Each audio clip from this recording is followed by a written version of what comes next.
Buenas tardes, profesionales del aire acondicionado. Mi nombre es Roberto Luzanilla, gerente de Producto y Garantías en Duventus. El día de hoy vamos a platicar del trabajo y para qué sirve un capacitor en las diferentes etapas o en donde aplique en el aire acondicionado. Eh, Muchas gracias por acompañarnos, por estar con nosotros el día de hoy. Recuerden que tenemos, aparte de lo que es Facebook, está TikTok, está Instagram, está lógicamente Facebook. Tenemos comunicación en la página de internet. Eh, ¿Quién más se me escapa? ¿Twitter? No, Twitter no, sí es cierto. YouTube, perdón. Recuerden que para Duventus lo más importante es la capacitación. Duventus es más información. Y por lo pronto pues vamos a platicar un poco de lo que un capacitor, dependiendo de su aplicación, hace en el componente o en el aire acondicionado. ¿Qué más se me pasa ahí? Agradecer a nuestros distribuidores, a nuestros técnicos que están trabajando con la marca. Recuerden que nosotros tratamos de trabajar para que el técnico tenga más facilidades para hacer su trabajo cotidiano, o sea, hacer su trabajo diario más fácil, ¿sí? Agradecemos a todas las personas que nos permiten entrar, a todas las personas que nos dan la oportunidad de darles un poco de información. Y vamos a hacer, bueno, la dinámica va a ser, vamos a explicar un poco lo que son los componentes y vamos a hacer al final lo que es la sesión de preguntas y respuestas, ¿sí? Vamos a dar una introducción, lo que es el capacitor, ¿sí? Nosotros sabemos que el capacitor, pues, es una parte importante para el trabajo del compresor, pero no solamente ayuda al compresor a trabajar, ayuda también a una parte que es esencial en el aire acondicionado, que es el ahorro de energía, ¿sí? ¿Qué es un capacitor? Es un cilindro que tiene una característica eléctrica y electrónica, en el caso de lo que son los capacitores de las tarjetas, de almacenar voltaje. En el caso de las tarjetas electrónicas, vamos hablando de tarjetas, hay fenólicos, hay de cerámica, hay de electroestáticos, ¿sí? Y cada uno cumple una función especial, ¿sí? Tiene diferentes componentes internos. Los más comunes son estos, los capacitores, que internamente es un rollo de un material aislante con un material conductivo que hacen la vez de almacenar el voltaje y en su naturaleza es descargarse, o más bien dicho es un circuito de respuesta natural que descarga automáticamente cuando ya no recibe el voltaje. Mientras está recibiendo voltaje, está almacenando y está soltando, almacenando y soltando. Cuando se le quita el voltaje, llega un momento en el que el capacitor ya no puede almacenar, lógicamente, porque no recibe voltaje y descarga lo que tenga almacenado o contenido entre sus capas, ¿sí? Si nosotros agarramos uno de estos, lo cortamos por la mitad, vamos a ver la serie, el rollo, y tiene adentro un líquido, ¿sí? Entonces, este tipo de capacitores de las tarjetas inverter es similar a este tipo, pero son aplicaciones diferentes, no se pueden combinar, ¿sí? Inclusive, algunos equipos inverter, más los 110, tienen un capacitor de este tipo para trabajar con la tarjeta electrónica, pero no son para tarjetas PCB o para tarjetas electrónicas, se separan, vaya, pues. Uno es el capacitor de trabajo y otro es el capacitor para lo que es la tarjeta electrónica, ¿sí? En este caso, en la tarjeta electrónica el capacitor cumple una función de dirigir o redireccionar o dar señales de comunicación entre los componentes electrónicos, ¿sí? Si una compuerta analógica se abre, el capacitor despliega o da su voltaje y se cierra la compuerta electrónica, y el capacitor almacena, ¿sí? Entonces es algo que va haciendo periódicamente o constantemente mientras exista un trabajo. En el caso de las tarjetas electrónicas inverter, lo que hace es almacenar el voltaje, el reactor almacena corriente y hacen la vez de la etapa del filtro en la tarjeta inversora del condensador, que es esta. ¿Qué hace esa parte? Pues almacenar el voltaje, el reactor almacena la corriente, rectifican la señal sinusoidal y la pasan a lo que es la etapa de control inteligente o lo que es la etapa de IPM, lo que es la frecuencia modulada, la potencia inteligente, y eso hace que la tarjeta siga trabajando. ¿Qué es lo que daña este tipo de capacitores? El sobrevoltaje, el calentamiento y la falta de una tierra física efectiva, ¿sí? Si nosotros tenemos un equipo inverter sin una tierra física efectiva, real, el capacitor, cuando el cliente apague el equipo, va a descargar ese voltaje por todas las pistas de la tarjeta, pero cuando el voltaje llegue a la referencia de tierra, no va a descargarse automáticamente, sino que se va a empezar a acumular. Y esa acumulación de voltaje produce un sobrecalentamiento que al tiempo genera que el líquido interno del capacitor se seque o hierva y reviente el capacitor, ¿sí? Entonces, es muy importante la tierra física. Como yo se los he dicho en otras pláticas, es importante por seguridad, ¿sí? Que es la principal prioridad para una instalación, mantener la seguridad tanto del usuario como del equipo. Y, lógicamente, pues en segundo término estaría lo que es el componente electrónico o eléctrico, ¿sí? Entonces, el capacitor electrónico almacena voltaje, hay de diferentes tipos, ¿sí? Y ayudan a que la tarjeta trabaje con las señales de comunicación, tanto de las compuertas analógicas, almacenar voltaje, soltarlo, almacenar, soltarlo y estar trabajando periódicamente, ¿sí? Estos capacitores, dependiendo del diseño de la tarjeta, pueden ser probados en esta misma parte.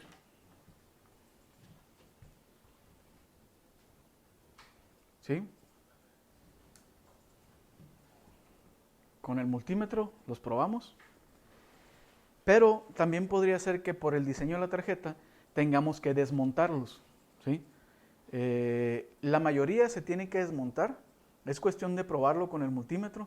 Si tú checas capacitancia y no te da en este arreglo, quiere decir que los capacitores están en paralelo o están en serie, dependiendo de cómo esté el arreglo de la tarjeta, y lógicamente pues tendríamos que medir desde el positivo hasta el negativo del último capacitor, dependiendo de la conexión. Si quieres probar un solo capacitor, pues en ese caso tendríamos que desoldar el estaño con un cautín y probarlo en vacío. Y es ya donde tú verificas realmente la capacitancia que tiene ese componente en vacío, ¿sí? Porque a lo mejor si el arreglo es en serie o o en paralelo y tú checas en un punto, la capacitancia no va a ser la que realmente el componente está dando a todo el circuito, ¿sí?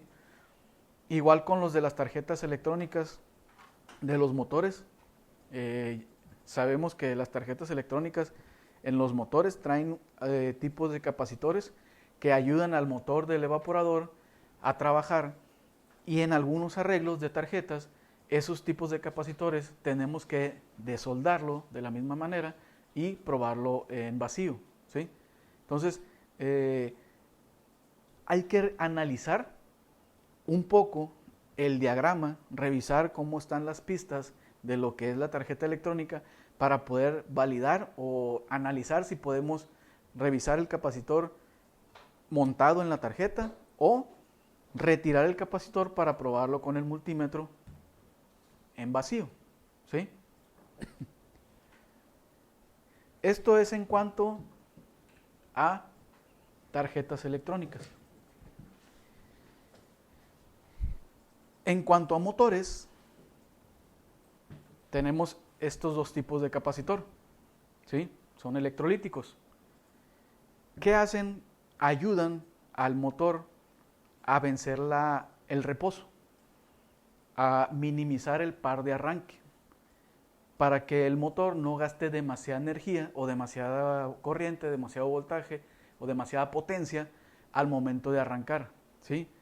Hagan de cuenta que el capacitor lo que hace es darle un empujón al motor para que cuando arranque no gaste demasiada energía, no se eleve mucho el pico de voltaje, que es el RLA del compresor, y generan un bajo consumo eléctrico. Cuando estos capacitores van perdiendo la capacitancia, lógicamente, el motor empieza a consumir más energía, ¿sí? Los datos generales que siempre tienen los capacitores en las placas marcan un porcentaje de tolerancia, más o menos 5%, ¿sí? ¿Qué es lo que nos dice ese 5%? Que el fabricante de este capacitor, para poderlo sacar al mercado, él tolera un 5% de baja capacitancia o alta capacitancia. Pero si yo coloco un capacitor que tenga un 5% de baja capacitancia, yo ya estoy perdiendo un 5% de ahorro de energía. Entonces, las tolerancias pues, son aplicables para la fabricación del capacitor, pero para el trabajo en conjunto con el compresor, con el motor del evaporador, con el motor del condensador, mantener una baja capacitancia, primero empieza o comienza a generarse un alto consumo de energía y al pasar el tiempo va a generar un daño en el embobinado interno del componente, del compresor, del motor. ¿Por qué? Porque al no tener esa ayuda, ese punch que ocupa el compresor para arrancar, el embobinado se estresa más, se sobrecalienta, el barniz que tiene el embobinado o el alambre que cubre la bobina, que recorre la bobina, perdón, se derrite, se empieza a aterrizar hasta que llega el momento en el que se quema completamente. ¿Qué pasa cuando la capacitancia se pierde? Pues es muy común que escuchamos el compresor como que quiere arrancar pero no puede, zumba, y como zumba no puede dar vueltas, entonces el compresor internamente tiene un protector térmico que cuando detecta arriba de los 100 grados se abre y eso hace que el compresor hasta que se enfríe vuelva a querer arrancar. Pero no es porque el compresor esté dañado, es porque el capacitor no está ayudando al embobinado a generar una potencia que ayude al rotor de la flecha a hacer el giro y rompa el reposo de la cámara de compresión por la carga que genera el refrigerante. Entonces, ¿qué datos vienen en la placa? Pues viene la capacitancia, viene la tolerancia, la frecuencia de operación, el modelo, las certificaciones con las que cumple internacionales, ¿sí? Y los VACs o los BAC, esos son muy importantes también. Si yo tengo un capacitor o el diseño de mi compresor está hecho para 35 microfaradios con 450 VACs y yo agarro un capacitor de 35 microfaradios con 350, con 370, le va a faltar potencia a ese capacitor para que el embobinado trabaje de forma adecuada. Si yo meto uno con menos potencia, el embobinado va a empezar a sobrecalentarse poco a poco. No se va a dañar inmediatamente, pero va a empezar a generar un calentamiento en la bobina que al tiempo va a generar un daño. Entonces, muchos técnicos me preguntan eso. Oye, ingeniero, si yo pongo un capacitor de 35 en 370, ¿trabaja? Pues sí, trabaja, pero vas a generar en la bobina, en el diseño eléctrico del motor, una temperatura superior a la que está normalmente diseñado, lógicamente. Entonces, es muy importante que ustedes revisen cuando exista un capacitor dañado, que el que consigas como refacción o el que te den como refacción sea de la misma potencia. 35 microfaradios, 450 watts. Porque puede haber también de 30 microfaradios en 370, de 35 microfaradios en 450 o en 470. Entonces ahí ya depende de lo que tú encuentres en el mercado. Si no llegaras a encontrar, pues es muy importante que sea lo más cercano a lo que realmente el equipo o el compresor tiene de diseño de fábrica para que siga trabajando de forma adecuada. Si yo agarro un capacitor, ¿sabes qué? No tengo un capacitor de 35, tengo uno de 40. Generamos también un sobrecalentamiento en el embobinado del compresor. ¿Por qué? Porque estás dándole 5 microfaradios más de potencia al arranque. ¿Sí? Es como si quisiéramos prender el carro con gasolina para avión.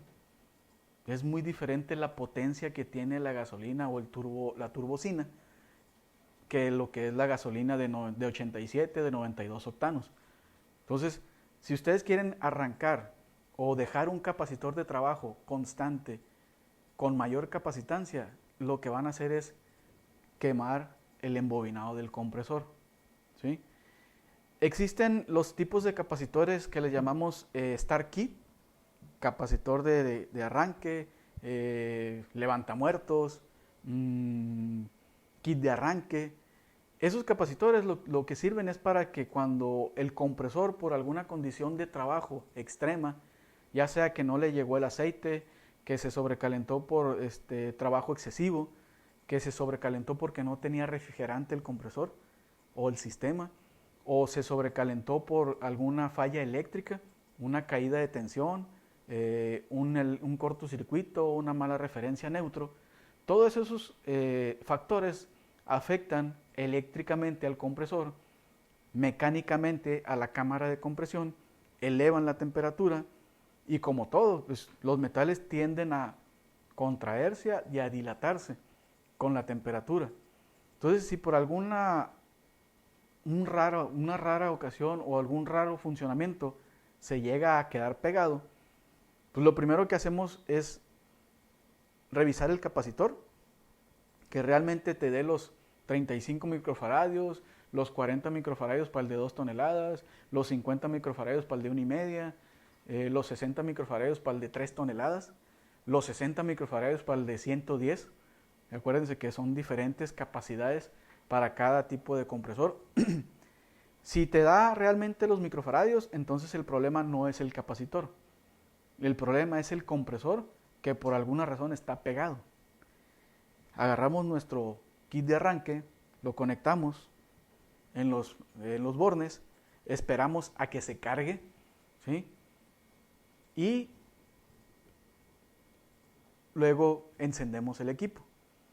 Recuérdense que el capacitor es un circuito de respuesta natural que se carga y se descarga. Entonces, aquí lo que vamos a hacer es cuando colocan el kit de arranque es darle más punch, más fuerza a este capacitor para que mueva la cámara de compresión y logre despegar el compresor.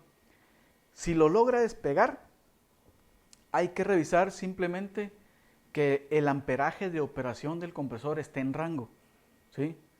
Si el equipo es de 1 tonelada, pues va a oscilar entre los 3.8 y 4.5 amperes. Si el equipo es de 1,5, entre los 7.5, 8.5 amperes. Si es de 2, entre los 9.5, 10.5 y así sucesivamente. Hay que revisarlo 5 o 10 minutos mientras el compresor esté trabajando para validar que realmente el compresor no sufrió un daño mayor eléctricamente ni mecánicamente. Esos capacitores, cuando el equipo ya llegue a su temperatura de operación y corte de manera normal, entonces ya nosotros lo que procedemos es a retirarlo para no seguir generándole más estrés al embobinado eléctrico, ¿sí? Es un error dejar los kits de arranque conectados. Porque cada vez que arranque el compresor le vas a meter potencia de más y va a llegar un momento en el que el embobinado se va a quemar. Y recuerden que este tipo de capacitores lo que hace es ayudar al trabajo constante del motor, a mantener revoluciones constantes, a no generar picos de voltaje mientras le está operando. Entonces imagínense ustedes acelerar el carro y siempre estarle metiendo una gasolina con más potencia. Va a llegar un momento en el que el motor se va a tronar. Entonces es muy importante, si ya colocaron el kit de arranque, el equipo trabajó, mantuvo su amperaje nominal normal, no hubo voltajes, no hubo caída de tensión, no aumentó de repente y luego se bajó. Al cortar, pues, bajamos el brake, esperamos a que se descargue, porque también guarda el voltaje, acuérdense. Entonces tienes que esperar a que se descargue 1, 2 o 3 minutos y proceder con el retiro de los terminales, ¿sí? Ya que lo retires, pues vuelves a colocar, energizas, pruebas de nuevo, ¿sí? Si tú detectas que el amperaje sube demasiado, quiere decir que el conversor sufrió un daño más severo, probablemente algún embobinado está aterrizado. Muchas veces no se aterriza y se bota el térmico inmediatamente, sino que poco a poco está fugando un poco de corriente y eso genera que se caliente el embobinado y al pasar el tiempo el compresor se va a tronar o se va a quemar, ¿sí? Entonces debemos de validar realmente que el capacitor tenga una capacitancia al 100%, no poner capacitores más grandes ni poner capacitores más chicos, lógicamente, nomás para salir del problema, no dejar los kits de arranque colocados, ¿sí? Y revisarlos. Cuando le den servicio preventivo, al momento de abrir las carcasas, pues tú revisas que no esté hinchado, que no esté reventado, porque con la misma vibración también lo que es el barril tiende a crear fuga si está suelto. Si no está bien sujetado en el anillo, empieza a vibrar y se daña en la parte inferior, empieza a tirar el líquido y es una probable falla, ¿sí? La punta esta que tienen aquí en la parte superior también te dice mucho del capacitor. Si tú ves que empieza a sudar aceite, quiere decir que ya se va a dañar. O en la parte superior se ve el hinchamiento del capacitor, ¿sí? Entonces hay que revisarlo, hay que probarle la capacitancia. ¿Cómo le probamos la capacitancia? A ver.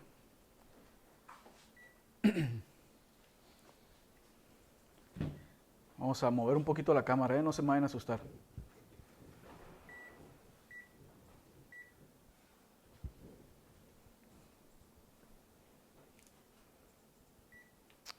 El multímetro debe tener la facilidad de medir capacitores, lógicamente, ¿no? Hay que ponerlo en el modo de capacitor. Aquí te dice nanofaradios porque pues, no está midiendo nada. No tiene polaridad. Simplemente lo que tenemos que hacer es desconectarlo, esperar a que se descargue y probar con las puntas. Esperar unos momentos a que te dé la medida. 34.7. ¿Sí? Aquí ya tenemos una pérdida de 0.13 microfaradios. Es de 35. ¿Sí? Este es del motor del condensador. Es de 5 microfaradios o de un motor de condensador 110. Igual, mismo procedimiento. Revisamos. Acuérdense que ya tiene que estar descargado porque si no les va a pegar una desconocida. 5.012. A ver, vamos a prenderle la luz aquí porque... ¿Sí se ve? Ah, bueno. Colocamos, que haga buen contacto con la terminal y 5.012. ¿Sí? Aquí tenemos estos.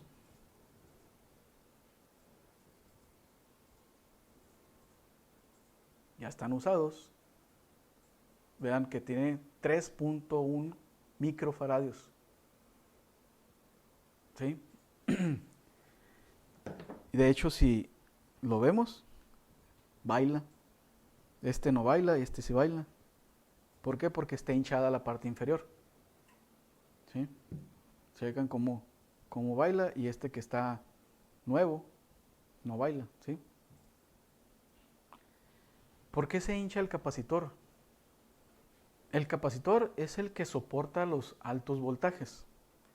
Si la instalación eléctrica o el lugar donde está conectado el equipo tiene más de 240 volts, 250, 260, el tiempo de operación o la vida de operación del capacitor se empieza a mermar, ¿sí? ¿Qué va a pasar? Conforme el capacitor vaya trabajando, va a sobrecalentarse como si fuera un motor y va a empezar a hincharse, va a empezar a perder capacitancia. ¿Qué es lo que le ayuda al componente, al capacitor, a todo el sistema a trabajar de forma ideal cuando hay sobrevoltaje? Una buena puesta a tierra. Porque al igual que estos que son electrónicos, este también ocupa descargar ese sobrevoltaje que le llega, ese sobrevoltaje que se genera cuando está trabajando el compresor, y ese sobrevoltaje o ese voltaje residual que queda en el capacitor cuando se apaga el equipo. Entonces, si ustedes no colocan una punta de tierra, una tierra efectiva, cada vez que se apague el equipo, el capacitor va a tardar más tiempo en descargarse, y eso va a generar un sobrecalentamiento interno, ¿sí? Es como si nosotros lo abrimos por la mitad, como les dije ahorita al principio, es como si este fuera una bobina. De hecho es una bobina, pero con materiales diferentes a lo que es un motor de un compresor o un motor eléctrico. Y tiene su aceite. Entonces, eso genera una temperatura, y la temperatura, lógicamente, va a mermar la capacidad que tiene de almacenar voltaje y soltarlo, ¿sí? Entonces, ¿cómo podemos ayudar al capacitor a trabajar de forma adecuada? Colocando una buena instalación eléctrica, colocando una buena referencia a tierra, sea inverter, sea convencional, on-off.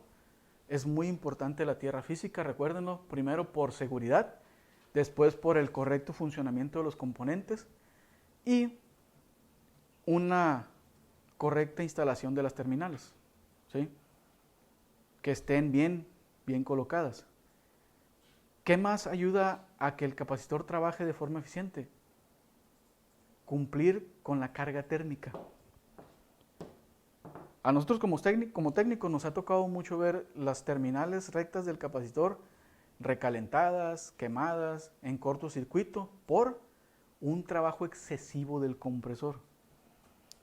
Recuerden que el equipo está diseñado para trabajar 12.000 BTUs, 18.000 BTUs, 24.000 BTUs por hora, ¿sí? ¿Qué son los BTUs? Pues es la capacidad que tiene el equipo de retirarle calor a un cuarto. Los BTUs son calor. Entonces el equipo va a retirar 12.000 BTUs por hora. ¿En qué los va a hacer o conforme a qué? Conforme al estudio de carga térmica. Nosotros tenemos un estándar para lo que es la carga térmica. Es 1 tonelada, un cuarto de 4x4, 2 toneladas, un cuarto de 5x5, de 30, 6x5, 6x7. Pero recuerden que no solamente es tomar en cuenta metros cuadrados. Para hacer una carga térmica en base a metros cuadrados, pues se hace en base a un cuarto estándar. ¿Qué es un cuarto estándar? Es una recámara donde duermen 2 personas, donde existe una televisión, una computadora, donde está un closet, una cama, duermen 2 personas, una ventana, le da el sol en una sola parte de la pared y la losa, lógicamente. Eso es una carga térmica estándar que ustedes pueden usar, donde ustedes pueden usar metros cuadrados para sacar cargas térmicas. Pero si llegamos a la casa y vemos que el cuarto es de 4x4, pero le da el sol en las 3 paredes, tiene un ventanal que le da al patio y en el patio da el sol todo el día, ahí ya estamos incumpliendo con la carga térmica estándar. Debemos de poner mucha atención en esa parte precisamente. Lugares donde las construcciones no son aisladas térmicamente de forma eficiente, también son consideraciones para tomar cargas térmicas en base a los cálculos reales, ¿sí? Cuando ustedes sacan una carga térmica, deben de tomar en cuenta las personas que duermen en el interior o las personas que van a estar transitando constantemente dentro de la casa, los vidrios, los metros, lógicamente, los puntos eléctricos o los componentes eléctricos y electrónicos que existan, puntos de calor como las cocinas, las lavadoras y todo eso, cuando colocan aires acondicionados en cuartos de lavado con cocina y hornos y todo eso, que son casi siempre está la cocina y por un lado está el cuarto de lavado ahí, ¿no? Y el tipo de aislamiento que tiene lo que es la casa, ¿sí? Es muy diferente el aislamiento de un cuarto elaborado con materiales aligerados a un cuarto elaborado con materiales de alta resistencia. Block, ladrillo, tabla roca, Sheetrock le dicen algunos, panel W. Las losas también son muy importantes. Es muy diferente el aislante térmico de una losa de Armex, Vigueta y Bovedilla, que algunos le dicen así, a una losa con un tejabán, con una losa Simbra. Hay que revisar todos esos detalles para que ustedes no tengan problemas cuando el equipo tienda a perder capacidad de enfriamiento por el calor extremo, ¿sí? Entonces, todo eso genera daño en el capacitor también. El compresor está diseñado, o el equipo está diseñado para 12.000 BTUs, para trabajar de 40 a 60 minutos constantes, pasar de una temperatura de 35 grados en el cuarto a 24, cortar porque llegó a la temperatura, reposar y volver a arrancar. Recuerden que lo que hace el aire acondicionado es enfriar todos los componentes. Cuando enfría, ya que está todo el cuarto en una temperatura normal o de 24 grados, que es el estándar, el tiempo de trabajo del compresor se reduce y el tiempo de reposo aumenta, ¿sí? Entonces, ahí es donde ayudamos al compresor a mantener una integridad física del componente mecánico. Pero si está trabajando 8, 10, 12 horas continuas, es primero un daño eléctrico y segundo un daño mecánico. Y todos los componentes reciben ese daño también. Entonces, es muy importante que revisemos, en el caso de los equipos on-off, cada servicio preventivo, los capacitores del compresor, del motor del aspa, los que están en las tarjetas de la electrónica. En el caso del motor del evaporador también se tiene que revisar.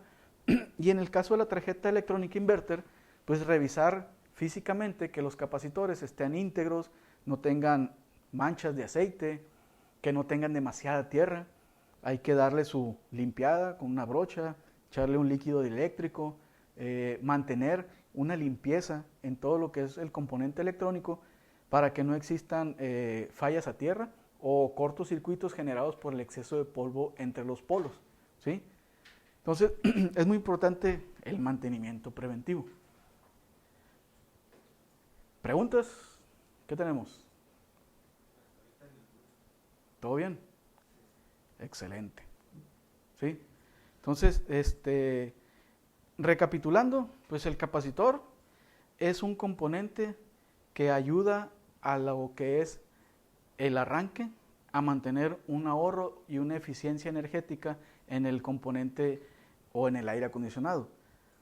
Este tipo de capacitores son para compresores, para motores eléctricos. Este tipo de capacitores son para tarjetas electrónicas, ¿sí? Son diferentes, o sea, a pesar de que hacen el mismo trabajo, tienen diferente aplicación, ¿sí? No podemos tolerar o manejar una tolerancia en el capacitor. ¿Por qué? Porque si yo pierdo 5 microfaradios de capacitancia, pierdo 5% de consumo de energía. O aumento 5% el consumo de energía. Si yo pierdo el 20% de la capacitancia, sigue el compresor arrancando, pero gasta más energía, ocupa más potencia para arrancar y eso se representa en un RLA alto. Debemos de mantener la revisión periódica, cada servicio preventivo. ¿Para qué? Para validar que realmente el capacitor sigue trabajando de forma correcta.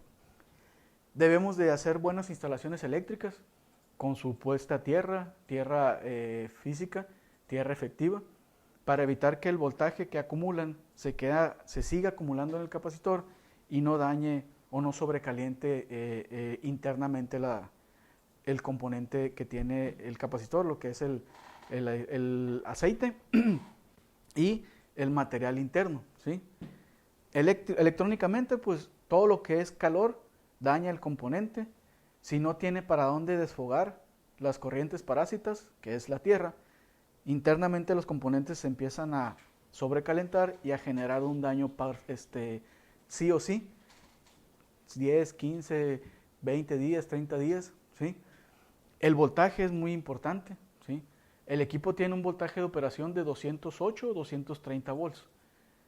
Voltajes altos dañan capacitores. Voltajes bajos dañan compresores, aumento de consumo de energía. En el caso de electrónica inverter, si hay un bajo voltaje permisible para el equipo, que es para el 220 son 190 volts, la tarjeta sigue trabajando, pero se va a proteger en algún momento. Altos voltajes, pues lo que no ocupa lo desfoga, pero si no tiene por dónde desfogar esa corriente parásita, pues se daña algún componente, ¿sí? Pregunta. Ángel Báez. Ángel Báez. ¿Cómo determinar la capacitancia de los compresores? ¿Una tonelada, una media, dos, etcétera? Mira, existen... nos pregunta Ángel Báez, ¿cómo determinar la capacitancia del compresor si yo nada más tengo el puro compresor y no tengo un capacitor que ya tenía de fábrica? Hay un detalle, ¿no? Hay fórmulas que se pueden sacar con los datos de placa del compresor, pero no solamente los datos de placa que tenga el compresor impresos. Necesitaría saber número de vueltas de las bobinas, números de polos, la inductancia y todo eso, para tú saber o determinar qué capacitor lleva ese compresor, ¿sí? Lo ideal es que el fabricante tenga la información y te diga, ¿sabes qué, Ángel? El equipo de 1 tonelada on-off Classic lleva un capacitor de 35 microfaradios en 450 vac. El capacitor de 1 tonelada 110 volts lleva un capacitor de 60 microfaradios en 450 vac. ¿Por qué?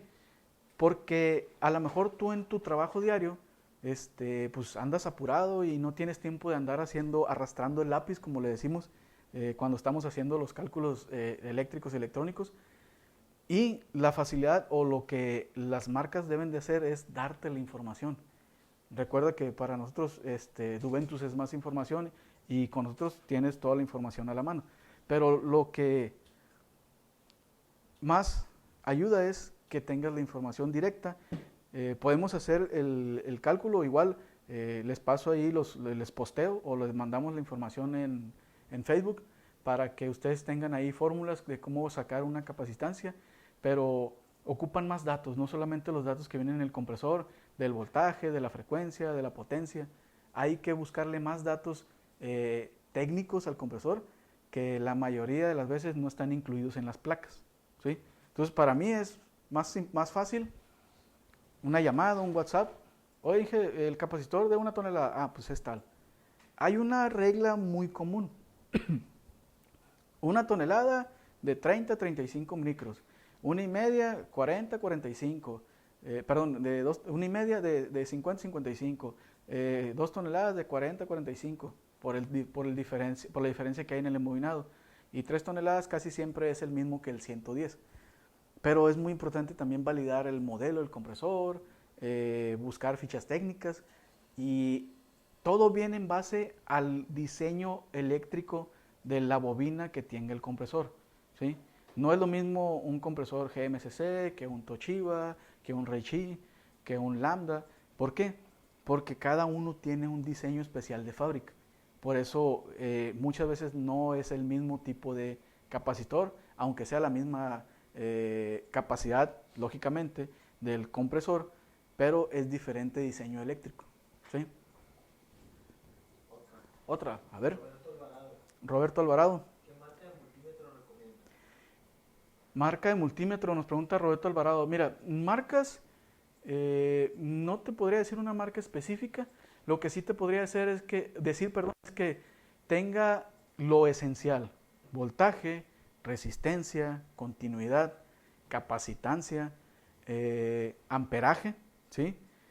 Revisión de voltaje, el NCB, Algunos, ya los buenos, pues ya traen hasta termopar.